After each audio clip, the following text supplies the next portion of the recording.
Pendidikan kita tidak dibangun untuk berpikir, ia dibangun untuk patuh pada format. Jawaban harus sesuai kunci, cara berpikir harus seragam, pertanyaan kritis dianggap gangguan.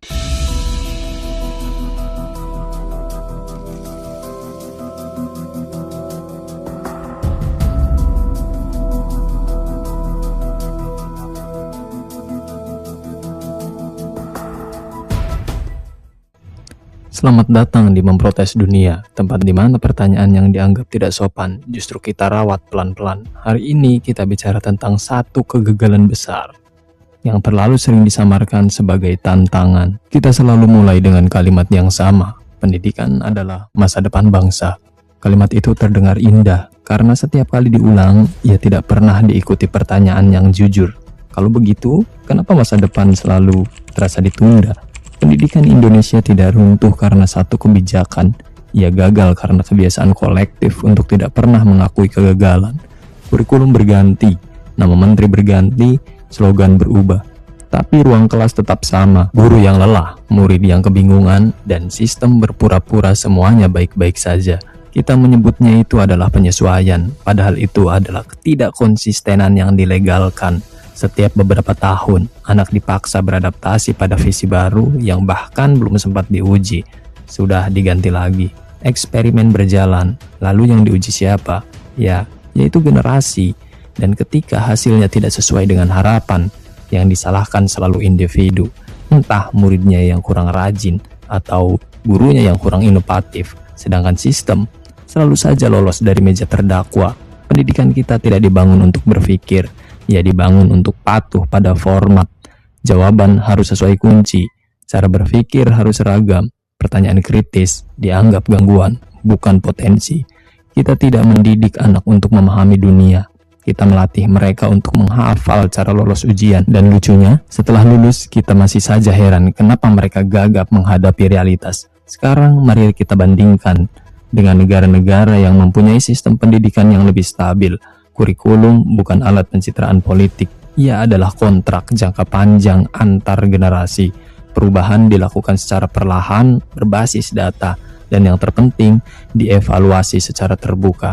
Sementara di sini, evaluasi seringkali hanya formalitas laporan, bukan untuk memperbaiki, tapi untuk membuktikan bahwa program berjalan. Pendidikan Indonesia gagal bukan karena kekurangan anggaran, tapi karena kekurangan kejujuran. Selama kegagalan dianggap aib, ia akan terus diulang dengan nama yang baru. Tidak ada sistem besar yang rusak tanpa alasan, dan tidak ada kerusakan yang bertahan lama kalau tidak menguntungkan seseorang. Pendidikan yang gagal justru sangat efisien bagi pihak tertentu. Pendidikan yang tidak melatih berpikir melahirkan masyarakat yang mudah diarahkan, bukan karena bodoh, tapi karena tidak pernah diberi ruang untuk mempertanyakan. Mereka hafal aturan, tapi tidak pernah diajak menilai keadilan aturan itu. Mereka tahu prosedur, tapi tidak pernah terbiasa menyoal tujuan, dan sistem sangat menyukai manusia seperti ini.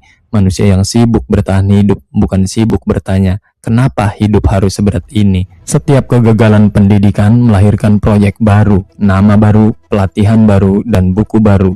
Solusi instan dijual sebagai inovasi, padahal akar masalahnya tidak pernah disentuh. Dan di sini kegagalan bukan musibah, ia adalah bahan bakar. Selama pendidikan dianggap belum maksimal, selama itu pula proyek bisa terus dijustifikasi, tidak perlu hasil nyata, cukup laporan dan presentasi.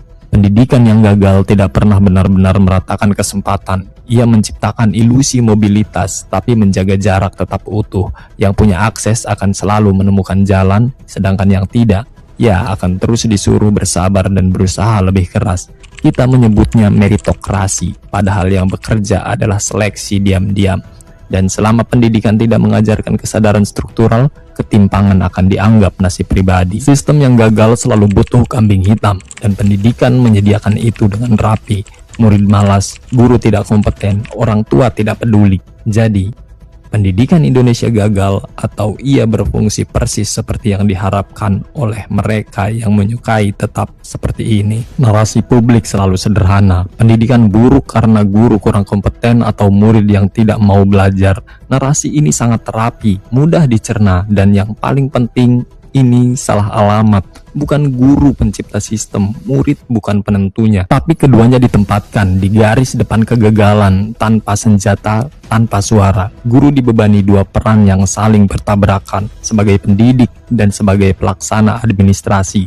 Pengajar menjadi nomor dua, laporan yang diutamakan. Rencana pembelajaran harus sempurna di atas kertas, meski di kelas anak-anak datang dengan perut kosong, kepala penuh masalah, dan dunia yang terus berubah. Guru tahu banyak hal yang tidak relevan, tapi ia tidak punya ruang untuk berkata, ini tidak masuk akal, karena sistem tidak memberi insentif pada kejujuran. Ia memberi hadiah pada kepatuhan. Murid pun tidak lebih beruntung. Mereka datang ke sekolah dengan rasa ingin tahu alami, tapi pulang dengan kelelahan mental. Belajar terasa seperti hukuman, bukan karena ilmu itu berat, tapi karena cara menyampaikan tidak manusiawi. Nilai menjadi identitas, ranking menjadi harga diri, kesalahan menjadi aib. Tidak ada ruang untuk orang yang gagal. Tidak ada ruang untuk bertanya tanpa takut dianggap bodoh. Dan ketika mereka bosan, sistem menyebutnya malas.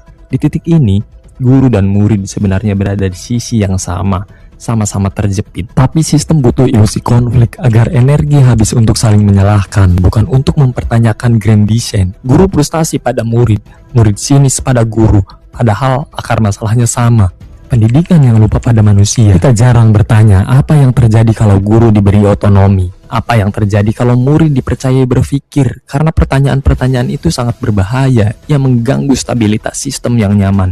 Pendidikan Indonesia tidak kurang orang baik, ia kekurangan kepercayaan pada akal sehat.